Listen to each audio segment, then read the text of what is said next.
कांग्रेस के नेता पवन खेड़ा की मुश्किलें कम नहीं हो पा रही। पवन खेड़ा अब अपने ही बिछाए जाल में फंस गए हैं। खेड़ा सोच रहे थे कि वो असम में सीएम हेमंत बिस्वा शर्मा और उनकी पत्नी पर फर्जी आरोप लगाकर सियासी माइलेज ले लेंगे, लेकिन अब पवन खेड़ा ऐसे फंसते जा रहे हैं कि कोर्ट भी उन्हें राहत नहीं दे रहा। सुप्रीम कोर्ट से लेकर देश के अलग अलग अदालतों में चक्कर काटने के बाद भी पवन खेड़ा को राहत नहीं मिल रही। वहीं पवन खेड़ा अब असम पुलिस द्वारा शिकंजा कसने के बाद राहुल गांधी ने इन्हें तानाशाही कहा है। राहुल गांधी ने कहा था कि सीएम हेमंत बिस्वा शर्मा कांग्रेस के नेता को डराने की कोशिश कर रहे हैं, लेकिन कांग्रेस के लोग बब्बर शेर हैं, वो किसी से डरते नहीं। लेकिन बीजेपी का कहना है कि अगर पवन खेड़ा बब्बर शेर हैं तो वो कार में छुप छुप कर भाग क्यों रहे थे, क्यों पवन खेड़ा दिल्ली से हैदराबाद भाग गए। वहीं अब बताते हैं कि कैसे पवन खेड़ा ही नहीं, राहुल गांधी भी हो गए हैं एक्सपोज। जानिए सब कुछ इस रिपोर्ट में।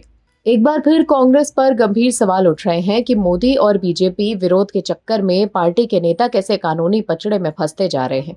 गुवाहाटी हाईकोर्ट की पवन खेड़ा पर टिप्पणी ने कांग्रेस की राजनीतिक बयानबाजी पर गंभीर सवाल खड़े किए। राहुल गांधी के मोदी सरनेम से लेकर पवन खेड़ा के ताजा विवादों तक कोर्ट को तय करने पड़ रहा है मर्यादा की सीमा। दर्शकों, भारतीय लोकतंत्र में विपक्ष एक संतुलनकारी शक्ति के रूप में कार्य करता है। ये भूमिका तब और ज्यादा महत्वपूर्ण हो जाती है जब सत्ता पक्ष के निर्णयों पर सवाल उठाने की आवश्यकता होती है, लेकिन जब ये सवाल तथ्यों से परे आरोपों, अतिशयोक्ति और व्यक्तिगत हमलों में बदलने लगते हैं, तब लोकतांत्रिक विमर्श कमजोर पड़ता है। कांग्रेस नेता पवन खेड़ा से जुड़ा मामला भी कुछ ऐसा ही है, जो कि प्रवृत्ति की ओर इशारा करता है, जहां आखिरकार न्यायालय को हस्तक्षेप कर राजनीतिक बयानबाजी की सीमाएं तय करनी पड़ी। गुवाहाटी हाईकोर्ट द्वारा पवन खेड़ा के बयान पर की गई टिप्पणी पूरे राजनीतिक संवाद के स्तर पर सवाल उठाने वाला संकेत माना जाए तो कुछ गलत नहीं होगा। पवन खेड़ा द्वारा हेमंत बिस्वा शर्मा की पत्नी के खिलाफ लगाए गए आरोपों पर न्यायालय ने स्पष्ट किया कि किसी गैर राजनीतिक व्यक्ति को राजनीतिक आरोपों में घसीटना अनुचित होने के साथ ही कानूनी दृष्टिकोण से भी आपत्तिजनक है।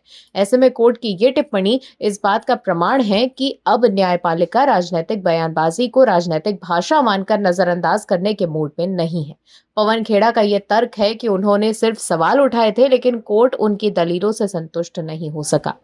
ये वही प्रवृत्ति है जो पिछले कुछ सालों में कांग्रेस की राजनीति में बार बार देखने को मिलती है, जहां आरोपों को प्रश्न का रूप देकर प्रस्तुत किया जाता है ताकि कानूनी जवाबदेही से बचा जा सके। लेकिन असलियत ये है कि कांग्रेस की दाल अब नहीं गल रही और कांग्रेस देश के सामने एक्सपोज होती जा रही है। इस तरह के बयान देने वालों में पवन खेड़ा अकेले नहीं है। कांग्रेस के शीर्ष नेतृत्व, खास तौर पर राहुल गांधी के बयानों का इतिहास भी इस तरह के विवादों से भरा पड़ा है।